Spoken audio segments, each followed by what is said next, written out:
A teenage girl disappears from her home in a quiet Midwestern town. Police say she ran away. Her parents insist she took money and left on her own. But more than 3 decades later, buried beneath concrete in a backyard, investigators uncovered a truth far darker than anyone imagined. This is not the story of a runaway. This is the story of Andrea Bowman. And this is Beyond the Case. Before we begin, if you appreciate deeply researched, respectful true crime documentaries that focus on truth and accountability, take a moment to like this video, leave a comment, and hit the subscribe button. Your support helps keep stories like this alive. In the late 1980s, Holland, Michigan, was the kind of town people described as safe. Neighbors knew each other. Kids rode their bikes down quiet streets. Families settled in with the expectation that life would move forward predictably and peacefully. On the corner of Lincoln Road and 52nd Street lived Dennis and Brenda Bowman. Dennis worked as a wood machinist. Brenda worked at the jewelry counter of a Meyer department store. To the outside world, they appeared like many other working-class families in the area. They had 2 daughters. The youngest was Vanessa Bowman, born in January of 1988. The oldest was Andrea Bowman. Andrea's life, however, began long before the Bowman name. She was born on June 23, 1974, under the name Alexis Badger. Her biological mother was Kathy Turkanian. Kathy was only 14 years old when she became pregnant, living a life shaped by instability and limited support. When Alexis was still an infant, Kathy made the difficult decision to place her daughter up for adoption, hoping she would be given a life she could not provide at the time. Alexis was adopted by Dennis and Brenda Bowman before her first birthday. Her name was changed to Aundria, and her life moved to Michigan. By the time Andrea reached her teenage years, her role in the Bowman household went far beyond that of a typical older sibling. When Vanessa was born, Andrea became deeply involved in caring for the baby. Friends later recalled that she seemed more like a third parent than a sister. While other kids her age attended after-school activities, football games, and weekend hangouts, Andrea often stayed home, helping with bottles, diapers, and household chores. Those close to the family noticed the imbalance. Andrea appeared withdrawn, tired, burdened. There were also warning signs that something wasn't right behind closed doors. At school, classmates noticed injuries. One day, Andrea boarded a school bus with a bleeding wrist. Rumors spread. Some believed she had hurt herself.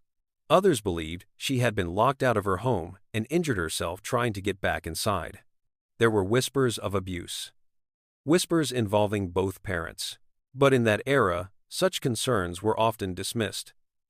What happened inside a home was considered private family business. Authorities did not intervene. No long-term protection was put in place. Then, on March 11, 1989, Andrea vanished. Dennis Bowman contacted police that day and reported his 14-year-old daughter missing. He told officers that when he came home from work, Andrea was gone. Some of her belongings were missing, along with about $100 from his dresser. Dennis described Andrea as a troubled teenager. He said she frequently argued with her mother. He told police she had run away once before and eventually returned.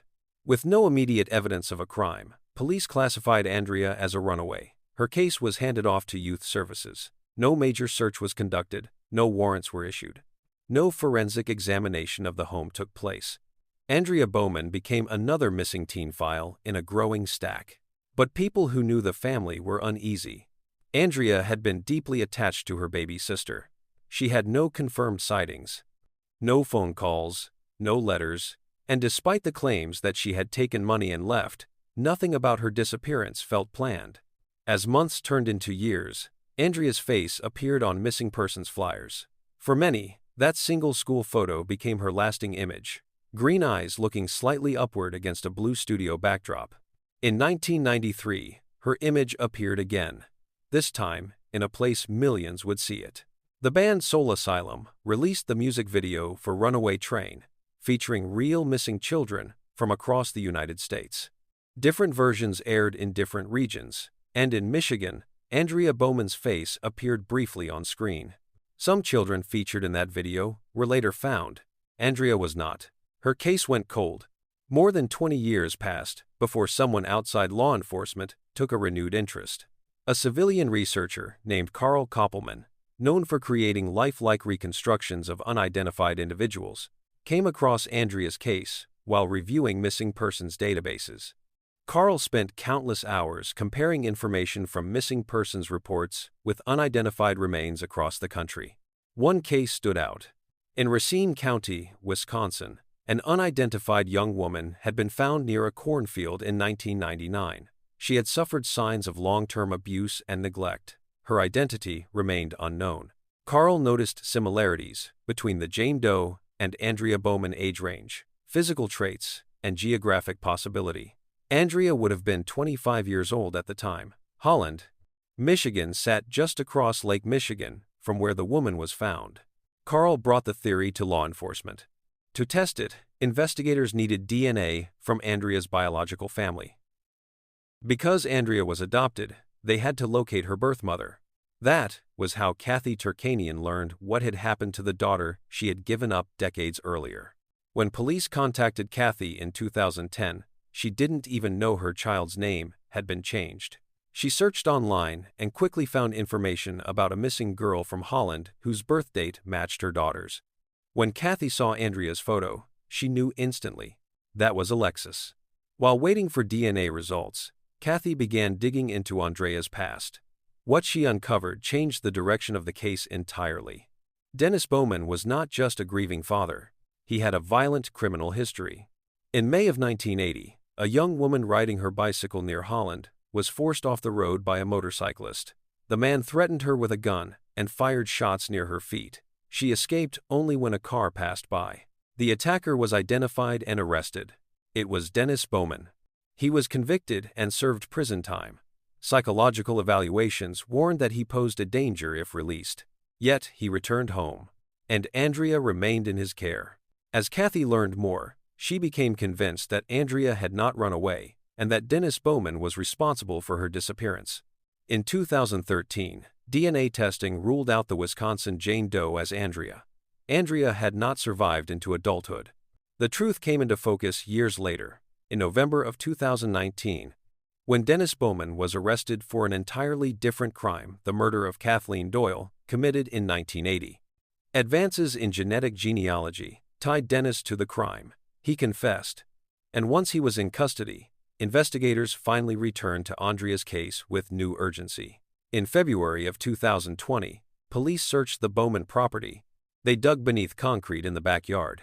There, they found human remains. DNA confirmed what many had feared for decades. Andrea Bowman had never run away. She had never left. She had been buried steps away from the home where she was reported missing. Dennis later claimed her death was an accident. The court did not accept that explanation. In December of 2021, Dennis Bowman was sentenced to additional decades in prison for Andrea's death, on top of his life sentences for other crimes.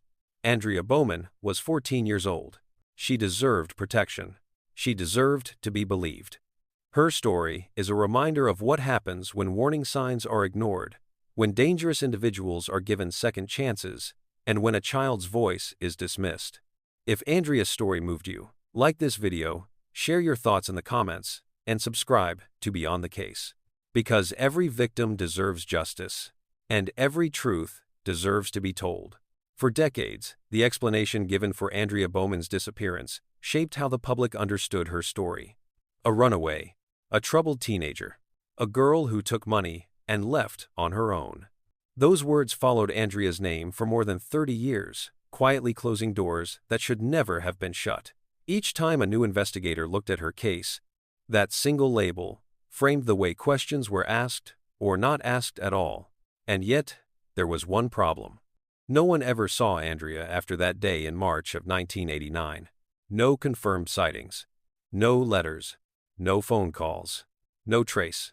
As time passed, the idea that Andrea had started a new life became harder to defend.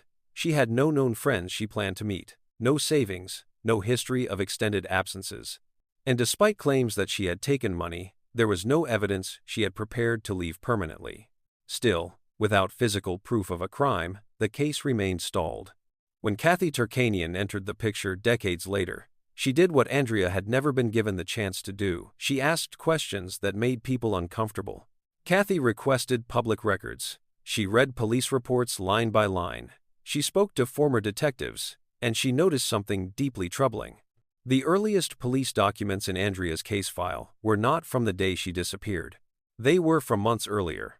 Those records showed that law enforcement had responded to allegations of abuse inside the Bowman home before Andrea vanished. The report did not detail what had occurred. It simply stated that authorities determined the allegations were unfounded.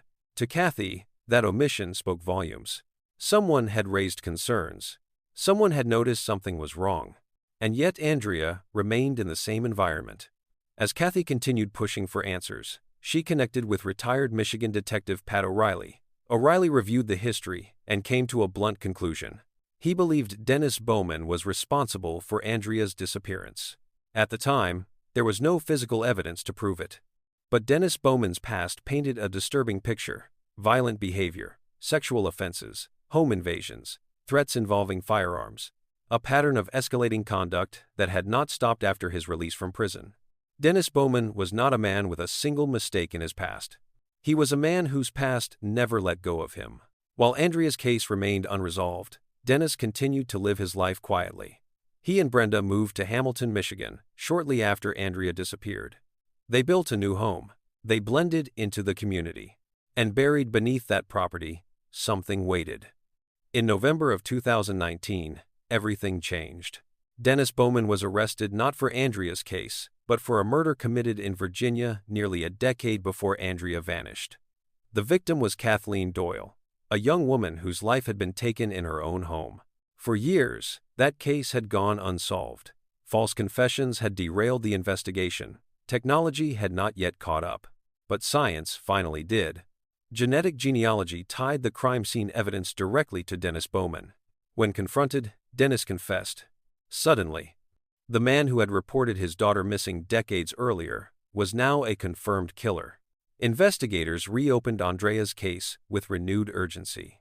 In the first week of February 2020, law enforcement returned to the Bowman property. This time, they did not come with questions. They came with dogs. They came with forensic teams. They came with shovels. Neighbors watched as investigators focused on a specific area of the yard, a section that had been covered in concrete years earlier, an area that had never made sense. By the end of the day, police confirmed what many had feared but never been able to prove. Human remains had been found. Kathy provided her DNA immediately. In March of 2020, nearly 31 years after Andrea Bowman disappeared, the results came back. The remains belonged to Andrea. She had been there all along. Dennis Bowman later told investigators that Andrea's death had been an accident. He claimed they had argued. He said he struck her and that she fell, breaking her neck. He admitted he reported her missing to cover it up. It was a story that contradicted decades of lies. And it raised one final, devastating truth. Andrea had not been buried once. She had been moved. Dennis admitted that after the family relocated, he transported Andrea's remains to the new property and buried her there.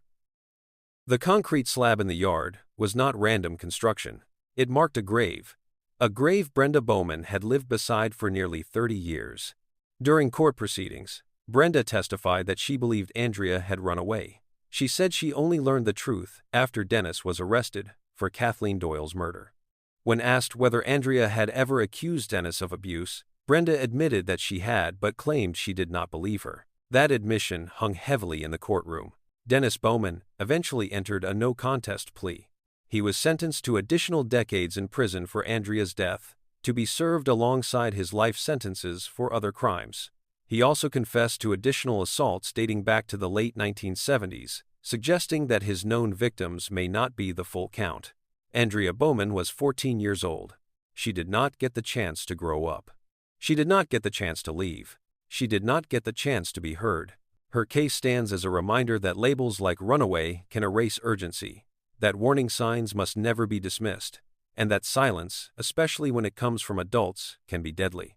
Andrea's name was nearly lost to time, but it was found. If this story affected you, like this video, share your thoughts in the comments, and subscribe to Beyond the Case for more in-depth, responsible, true crime documentaries. Because justice may be delayed, but it should never be forgotten. After the confirmation that Andrea Bowman's remains had been found, the story that many people thought they understood had to be rewritten entirely. For more than 3 decades, Andrea had existed in the public record as a missing teenager who ran away. That label shaped every decision that followed her disappearance. It softened the urgency, it redirected resources, and it quietly absolved the people who should have been questioned the hardest. Once Andrea was identified, investigators began re-examining everything that had been accepted without scrutiny. Why had there been no forensic processing of the Bowman home in 1989? Why were allegations of abuse documented months before Andrea vanished, yet dismissed with little explanation? Why was a man with a documented history of violent behavior and sexual assault allowed to regain custody and authority over a child? These questions did not have simple answers, but they shared a common theme: systemic failure. Andrea's case exposed how easily children can fall through gaps when warning signs are minimized and authority figures are trusted without verification. The idea that a teenager could simply run away often became a convenient conclusion, one that ended investigations before they truly began. As court proceedings continued, more details about Dennis Bowman's behavior emerged. His history of violence did not stop with the known cases. Law enforcement acknowledged that his confessions and prior assaults suggested the possibility of additional victims' crimes that may never be fully uncovered. The psychological evaluations conducted years earlier had warned that Dennis posed a risk. Those warnings were recorded, they were known, and yet, they did not prevent further harm. In court, Dennis showed little emotion. He listened as testimony laid out decades of deception. When Andrea's name was spoken, it was no longer as a missing child, but as a confirmed victim of homicide. For Kathy Turkanian, the confirmation brought both grief and a form of closure. She had spent years fighting to be heard, to convince people that her daughter had not simply vanished by choice. While nothing could undo the loss, the truth restored Andrea's identity and dignity. Andrea Bowman was no longer a question mark. She was no longer a rumor. She was no longer a runaway. She was a child whose life was taken by someone entrusted with her care. The case also forced a broader reckoning within the community. Neighbors reflected on moments they had dismissed. Teachers remembered signs they wished they had pushed harder on. The idea that evil always looks obvious was replaced with a far more uncomfortable truth. Sometimes it wears the face of normalcy. A quiet job. A family home. A father who called the police himself. Andrea's story did not end when Dennis Bowman was sentenced. In many ways, that was where the larger conversation began. Her case is now used in discussions about child welfare reform, missing persons classifications, and the dangers of prematurely labeling cases without evidence. Advocates point to Andrea as an example of why every disappearance deserves full investigation regardless of assumptions. Today, Andrea Bowman's name is spoken with purpose, not as a mystery, but as a warning, a reminder that listening to children matters, that patterns of violence do not disappear on their own, and that time does not erase responsibility. If you're watching this and wondering what difference awareness makes, this case is the answer. Andrea was found because people refused to let her be forgotten. If this story has stayed with you, take a moment to like this video, share your thoughts in the comments, and subscribe to Beyond the Case. Because behind every case is a person, and behind every silence is a truth waiting to be uncovered. In the aftermath of the sentencing, many people asked the same question: how did this go unnoticed for so long? The answer was not simple, but it was painfully clear. Andrea Bowman's disappearance occurred at a time when missing teenagers, especially teenage girls, were often dismissed as rebellious, difficult, or choosing to leave. Once that assumption took hold, it became the lens through which every detail was viewed. Andrea was labeled troubled. That single word did more damage than anyone realized. It allowed adults to stop listening. It allowed institutions to step back. And it allowed a dangerous man to remain unquestioned. Investigators later acknowledged that if Andrea had been treated as a missing child rather than a runaway, the outcome may have been very different. A thorough search of the home could have revealed evidence. Neighbors might have been interviewed more aggressively. Dennis Bowman's history could have been scrutinized sooner. Instead, time passed. And time became his greatest shield. As more details about Dennis Bowman's past surfaced publicly, law enforcement quietly revisited older unsolved cases. In interviews, Officials confirmed that Bowman's admissions and behavioral patterns suggested the possibility of additional crimes beyond those already known. Some cases matched his movements. Others shared disturbing similarities in method. Not every question would ever be answered. But one thing was certain: Andrea Bowman was not his only victim. For Brenda Bowman, the consequences were different but lasting. In court, she described years of belief that Andrea had run away. She spoke of denial, of choosing to trust her husband, of ignoring accusations because accepting them would have meant confronting an unbearable truth.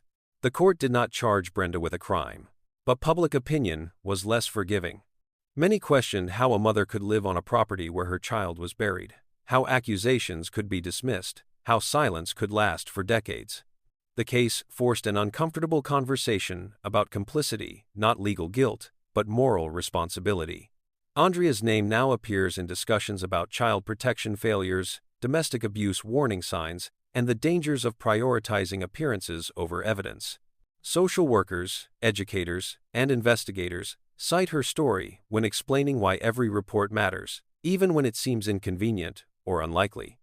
Andrea's life also reshaped the way missing persons cases are approached in Michigan. Policies were reviewed, classifications were reconsidered. The assumption that a missing teen had chosen to disappear began to face stronger resistance. Change did not come fast, but it came. For Kathy Turkanian, Andrea's biological mother, the years after the trial were marked by advocacy. She spoke publicly about the importance of listening to children, of believing accusations, and of never allowing discomfort to outweigh concern. She had given Andrea up for adoption, hoping for safety. Instead, she spent decades fighting for truth. Andrea Bowman was 14 years old when her life ended. She never got the chance to grow older than her school photograph. Never got to leave home on her own terms. Never got to tell her story. So now, others tell it for her. Because remembering Andrea is not just about the past. It is about recognizing patterns before they repeat. It is about questioning easy explanations. And it is about understanding that silence can be just as dangerous as violence. If you've stayed with this story until now, take a moment to like this video, share your thoughts in the comments, and subscribe to Beyond the Case. Every voice matters. Every story matters. And every victim deserves to be remembered. As the dust settled after the trial, Andrea Bowman's story began to reach people far beyond Michigan. Podcasts, documentaries, and investigative journalists revisited her case, not because it was sensational, but because it revealed how ordinary systems can fail in extraordinary ways. What stood out most was not just Dennis Bowman's violence, but how long it took for that violence to be connected. For years, his criminal behavior existed in fragments. One incident here, another there, different jurisdictions, different victims. No single case, on its own, was enough to expose the full pattern. It was only when decades of records were placed side by side that the truth became undeniable. This fragmentation is not unusual. Many offenders move through life, leaving damage behind them, protected by paperwork, distance, and time. When cases are not connected, accountability slips away. Andrea paid the price for that gap. Experts later noted that Dennis Bowman's history showed classic escalation. Early assaults, increasing control, use of weapons, deception. Each incident should have raised alarms louder than the last. Instead, he was repeatedly allowed to reset his life, move locations, and rebuild a surface-level normalcy. And within that normalcy, Andrea lived. When investigators re-interviewed people who had known the Bowman family, a quiet regret emerged. Teachers recalled moments that felt off. Neighbors remembered arguments they chose not to question. Adults admitted they assumed someone else would step in.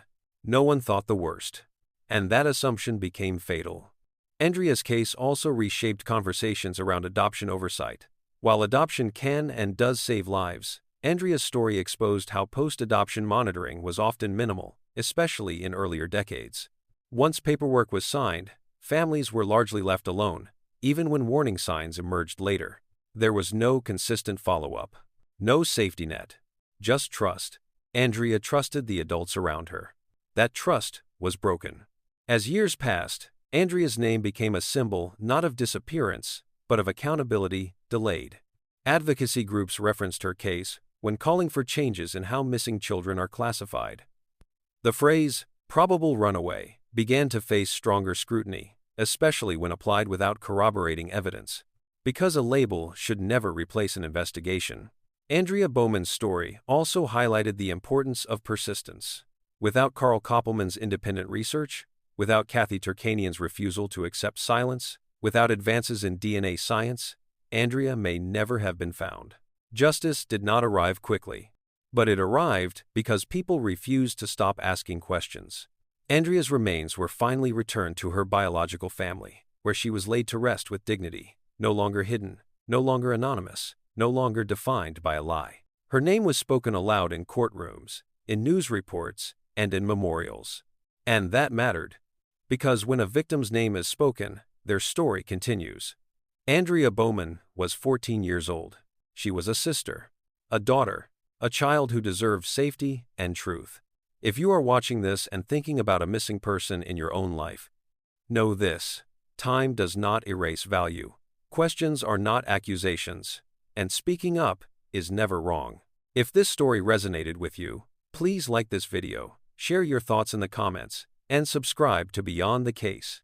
Your support ensures that stories like Andrea's are never buried again. As investigators and journalists continued to examine Andrea Bowman's case, one reality became increasingly difficult to ignore. Andrea had not only been failed by one person, she had been failed by layers of systems that were supposed to protect her. When allegations of abuse were reported months before her disappearance, the response was minimal. The documentation was vague, the conclusions were brief, the risk was underestimated. That decision, made quietly and without public attention, would echo for decades. Child welfare experts reviewing the case later pointed out a troubling pattern that existed during that era. Reports were often assessed in isolation rather than as part of a broader behavioral history. When allegations could not be immediately substantiated, they were dismissed instead of monitored. In Andrea's case, there was no sustained follow-up, no long-term observation, no safety plan. The assumption that nothing serious was happening became the foundation for inaction. At school, Aundria was known as quiet and responsible. Teachers recalled a girl who did not cause trouble, who often seemed older than her years. In hindsight, some recognized that what they once interpreted as maturity may have been survival. Children who are under pressure often learn to stay small. They learn not to complain. They learn that being invisible is safer. Andrea was doing everything she could to endure. Meanwhile, Dennis Bowman continued to live under the radar. Even after his earlier conviction, even after psychological warnings, he was able to reintegrate into daily life. He worked, he raised a family, he blended in. That ability to appear ordinary became one of his most effective shields. When Andrea disappeared, Dennis was the first to control the narrative. He contacted police, he framed the story. He defined Andrea as troubled, difficult, and capable of leaving on her own. Once that version entered official records, it shaped every step that followed. Language mattered. The word runaway did not just describe Andrea's case, it dismissed it. And once time passed, the absence of evidence began to feel like evidence itself. Years later, when investigators finally uncovered Andrea's remains, the physical reality told a story no narrative could erase. Andrea had not left. She had not planned an escape. She had not survived beyond that house. She had been silenced. Court testimony revealed that Dennis Bowman was skilled at compartmentalization. He separated his public image from his private actions. He lied consistently. He adapted his stories when confronted, and he relied on the assumption that people would rather accept an uncomfortable explanation than confront a horrific one. That assumption proved tragically accurate. Andrea's case also revealed how often children are expected to be resilient in situations that would overwhelm most adults. Andrea carried adult responsibilities at a young age. She navigated emotional instability. She endured an environment where her voice was not protected. When she needed help most, she was not believed. After her remains were identified, forensic experts worked carefully to document what could still be learned. Time had taken much, but not everything. Each finding reinforced the conclusion that Andrea's death was not an isolated moment of conflict, but the endpoint of prolonged control and fear. Andrea's story also intersected with another long-forgotten victim, Peggy Johnson, once known only as the Racine County Jane Doe. While Andrea was not that victim, the connection between their stories highlighted how vulnerable young people, especially those without strong support systems, can disappear without immediate alarm. Both girls were underestimated. Both were overlooked. Both paid the price. As public awareness grew, Andrea Bowman's name began to appear in training materials, investigative case studies, and advocacy discussions. Her story became a reference point for why assumptions must be challenged, why early warnings matter, and why silence should never be mistaken for safety. Andrea did not get the chance to tell her story herself, but the truth, once uncovered, could not be buried again. And as this story moves toward its final moments, one thing becomes clear. Andrea Bowman was not just a victim of one man's actions. She was a victim of disbelief, of hesitation, of systems that waited too long. And remembering her means refusing to let that pattern repeat. In the years since Andrea Bowman was finally laid to rest, her story has continued to echo in ways that statistics and policy reports rarely do. Not because it was unusual, but because it was painfully familiar. A child speaks up, a warning appears, adults hesitate, time passes, and by the time the truth is undeniable, it is too late to save the one person who mattered most. Andrea's life forces an uncomfortable reflection on how society measures credibility. As a teenager, her emotions were labeled attitude, her distress was labeled rebellion, her silence was labeled independence. Each interpretation moved responsibility away from the adults around her and placed it squarely on a child who had no real power. When Dennis Bowman described Andrea as troubled, that word became a shield. It discouraged deeper questions. It reframed concern as exaggeration. It made disbelief feel reasonable. Yet when examined closely, Andrea's behavior was not defiance. It was endurance. She stayed home to care for her sister. She complied. She adapted. Those are not the actions of a child planning to disappear. They are the actions of a child trying to survive. Investigators later acknowledged that the most damaging moments in Andrea's case were not dramatic failures, but quiet ones. A report closed too quickly, a follow-up never scheduled, a history not revisited. None of those decisions felt catastrophic on their own. Together, they were.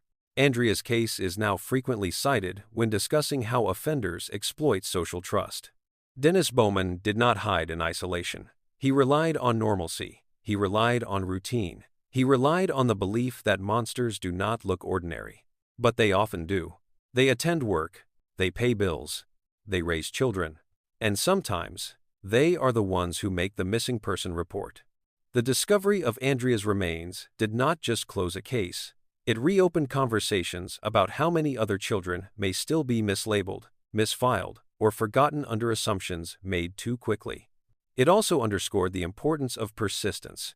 Without Carl Koppelman's independent work, Andrea might still be listed as missing. Without Kathy Turkanian's refusal to accept silence, the truth might never have surfaced. Without advances in DNA science, Dennis Bowman's past crimes may have remained disconnected fragments. Andrea was found because people refused to stop looking. And that matters. Because for every case that reaches resolution, there are others still waiting, families still hoping, names still unanswered, truths still buried under paperwork and time. Andrea Bowman's story does not end with a sentence handed down in court. It continues every time someone takes a missing child seriously. Every time an allegation is followed through. Every time a voice is believed instead of dismissed. Andrea was 14 years old. She deserved safety. She deserved protection. She deserved to be believed the first time. As this story comes to a close, the most important thing to remember is this. Andrea was not invisible. She was made invisible. And remembering her means refusing to let that happen again. If this story has stayed with you, if it made you pause or think differently about the word runaway, now is the moment to speak. Like this video, share your thoughts in the comments, and subscribe to Beyond the Case for more in-depth, respectful, true crime documentaries. In the months after the case closed, professionals across different fields quietly revisited Andrea Bowman's story within their own work. Investigators used it as a training example. Social workers referenced it when discussing risk assessment. Educators spoke about it when addressing signs of distress that do not look dramatic but are persistent and telling. What Andrea's case revealed most clearly was not a lack of laws or procedures, but a lack of continuity. Information existed, warnings were recorded, histories were documented. What failed was the connection between those pieces and the willingness to treat them as part of a larger, evolving picture. Andrea's disappearance sat at the intersection of several assumptions: that teenagers leave voluntarily, that families know best, that past behavior does not predict future harm, and that time reduces risk. Each assumption felt reasonable in isolation. Together, they created a blind spot, large enough to hide the truth for decades. There is also a quieter lesson in Andrea's story, one that is easy to overlook. It is about how children adapt to environments that do not feel safe. They become compliant, they become helpful, they become quiet. Those traits are often praised, even rewarded, while the cost remains unseen. Andrea did not demand attention. She did not disrupt. She carried responsibility without complaint. In another context, those qualities might have been celebrated as maturity. In her reality, they were survival strategies. The justice system eventually caught up with Dennis Bowman, but only after science advanced enough to reveal what persistence alone could not. Genetic genealogy, interagency cooperation, and the willingness to reopen long-closed files proved decisive. These tools are now reshaping how cold cases are approached, offering answers to families who were once told there were none. Andrea's identification also reaffirmed the importance of civilian involvement done responsibly. Independent researchers, when guided by ethics and collaboration, can complement official efforts rather than complicate them. Andrea's case moved forward because people outside the system cared enough to keep asking careful, informed questions. Today, Andrea Bowman's name is no longer followed by uncertainty. It is followed by clarity, by accountability, by a record that reflects what actually happened, not what was convenient to believe. Her story asks something of everyone who hears it. Not outrage, but attention. Not fear, but diligence. Not assumptions, but patience and care. Because the most dangerous failures are often the quiet ones. Andrea was not lost to chance. She was lost to hesitation. Remembering her means recognizing that prevention is not about perfection, but about persistence, about listening one more time, checking one more detail, and refusing to let an easy explanation replace the truth. Andrea Bowman mattered, and she still does. Even now, long after the courtroom doors have closed and the headlines have faded, Andrea Bowman's story continues to sit uneasily in the minds of those who learn about it. Not because it is shocking in a sensational way, but because it feels disturbingly possible. Nothing about Andrea's life pointed to inevitability. There was no single moment where everything clearly went wrong. Instead, there were dozens of small moments where action could have changed the outcome. A report taken more seriously. A question followed up instead of set aside. A child believed instead of explained away. Andrea's case reminds us that harm rarely announces itself loudly. It often moves quietly, behind routines and explanations that sound reasonable on the surface. It survives on doubt, hesitation, and the hope that discomfort will resolve itself without intervention. Dennis Bowman did not rely on chaos. He relied on calm, on structure, on predictability, on the assumption that no one would look too closely once a simple explanation was offered. And for a long time, that assumption worked. Andrea's absence became normal. Her name became a memory. Her case became paperwork. Until it didn't. When Andrea was finally found, it forced a reckoning not just with one man's actions, but with the systems that allowed those actions to go unchecked. It forced people to confront how easily responsibility can dissolve when it is shared across institutions, timelines, and assumptions. No single person failed Andrea. But many people stopped looking. Her story also challenges how society defines credibility. Children are often expected to provide perfect narratives in imperfect situations. When their accounts are emotional, inconsistent, or incomplete, which is normal under stress, they are discounted. Andrea's life shows the cost of that disbelief. She did not need to be perfect. She needed to be protected. Today, Andrea Bowman's name carries weight because it carries truth. She is no longer defined by what others claimed she was. but by what the evidence ultimately revealed. Her identity was restored, her story was corrected, and that matters. Because justice is not only about punishment, it is about accuracy, about ensuring that what is remembered reflects what actually happened. Andrea Bowman was 14 years old when her life ended. She lived quietly. She endured silently. And for too long, she was unheard. But she is not unheard anymore. Her story stands as a reminder that vigilance must outlast convenience, that concern should never be dismissed as overreaction, and that when a child's safety is in question, hesitation can be irreversible. Andrea Bowman mattered then. She matters now. And remembering her is not an act of looking back. It is an act of responsibility going forward. There is a quiet discomfort that follows Andrea Bowman's story, one that does not fade when the facts are known.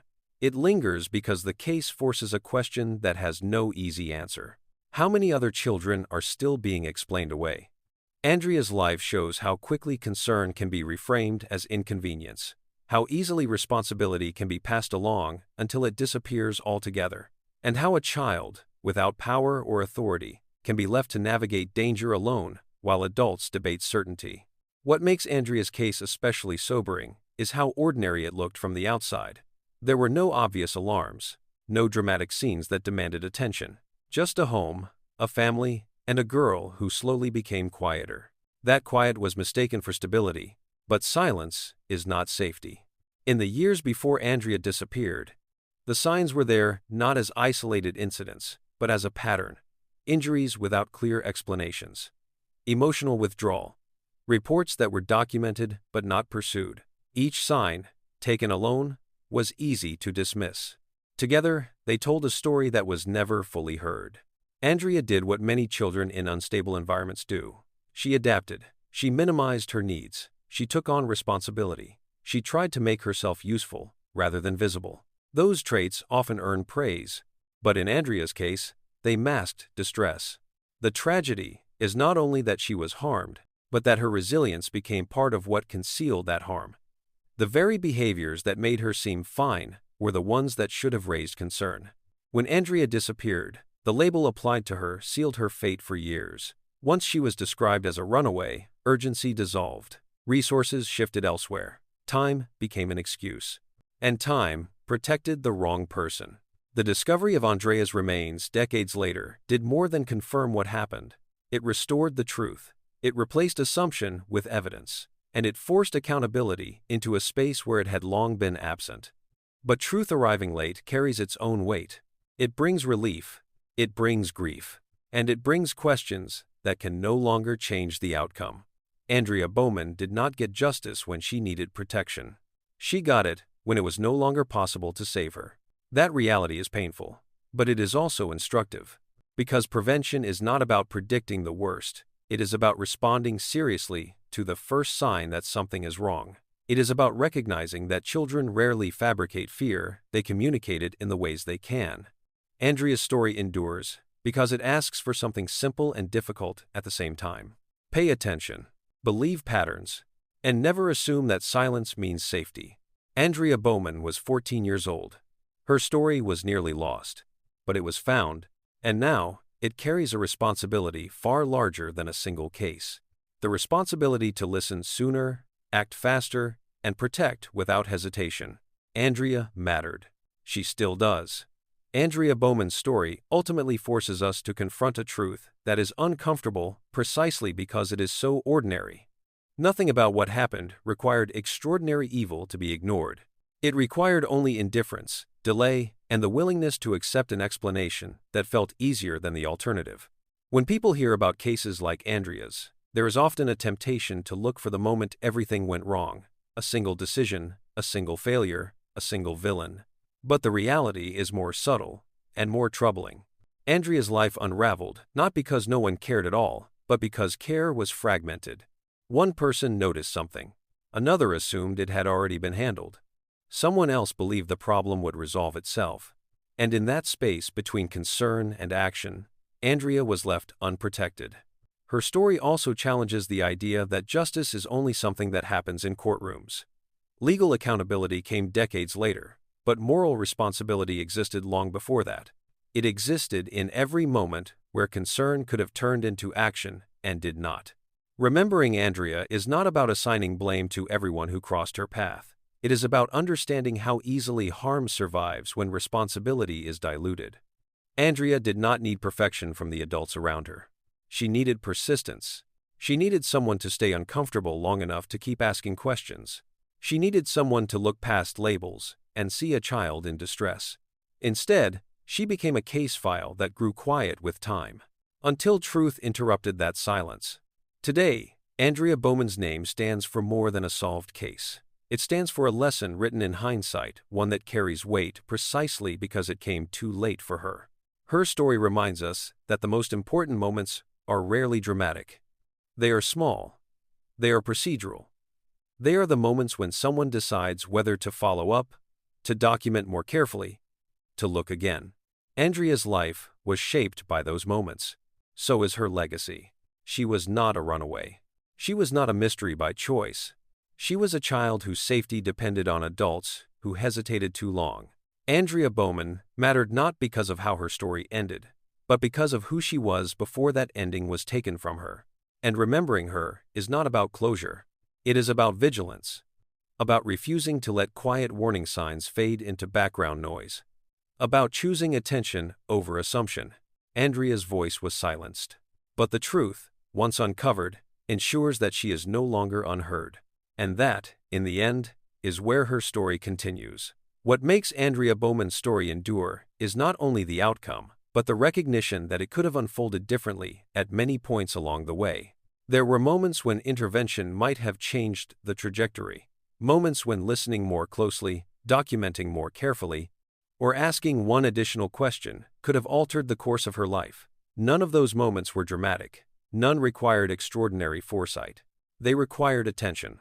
Andrea's case illustrates how danger often survives in the gaps between responsibility. When authority is shared, accountability can become unclear. When concern is voiced but not pursued, it fades. And when time passes without consequence, inaction begins to feel justified. This is how silence becomes normalized. For Andrea, silence took many forms. It was the silence after allegations were dismissed, the silence after injuries were noticed but not explained, the silence that followed when she was labeled a runaway and her disappearance was no longer treated as urgent. Each silence reinforced the next.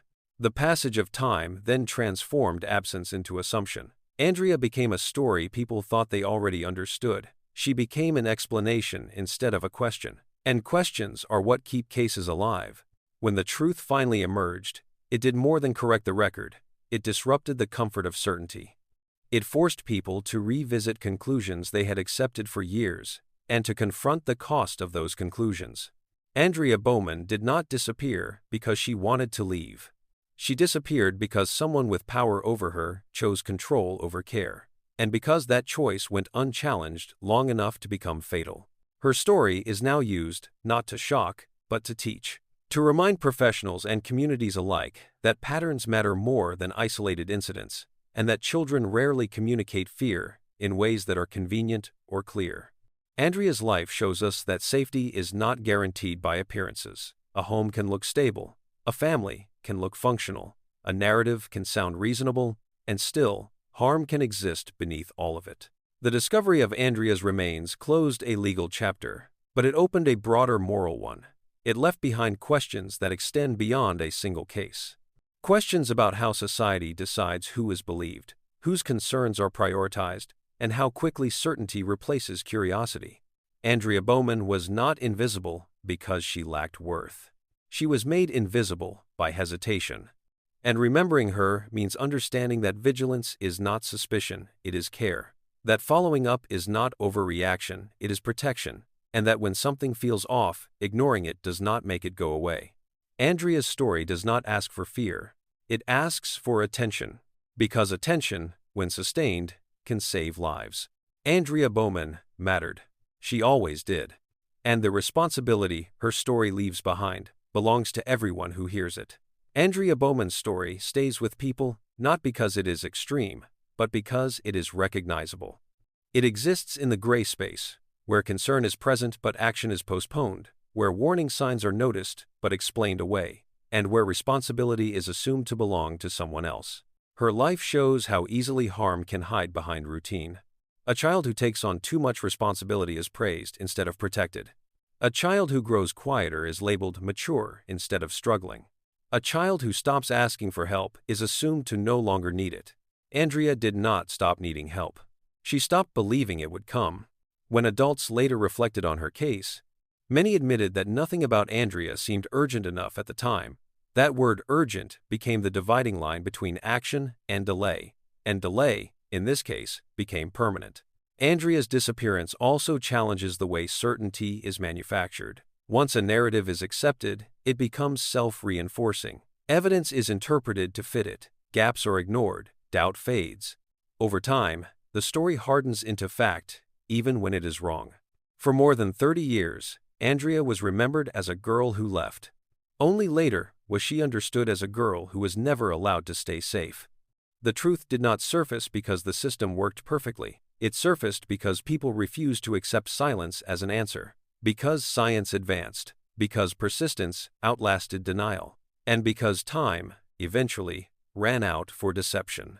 Andrea's identification restored more than her name. It restored accuracy. It corrected a record that had failed her, and it replaced assumption with evidence. That matters, because memory without truth is incomplete. Andrea Bowman's life reminds us that prevention rarely looks dramatic. It looks like follow-ups, like documentation, like believing patterns over excuses, like choosing discomfort over convenience. Her story asks us to slow down when explanations come too easily, to stay curious when something feels wrong, and to remember that children often communicate distress in quiet, indirect ways, not because they lack honesty, but because they lack power. Andrea had no power. She relied on adults to act. They waited too long. Remembering Andrea is not about reopening wounds. It is about keeping attention sharp, about ensuring that labels never replace investigation, and that silence is never mistaken for safety. Andrea Bowman was 14 years old. She mattered then. She matters now. And the responsibility her story leaves behind is simple, but heavy. Pay attention, follow up, and never stop asking questions when a child's safety is at stake. If this documentary made you reflect, if Andrea's story stayed with you, now is the time to speak. Like this video, share your thoughts in the comments, and subscribe to Beyond the Case, because every story deserves the truth, and every child deserves to be believed.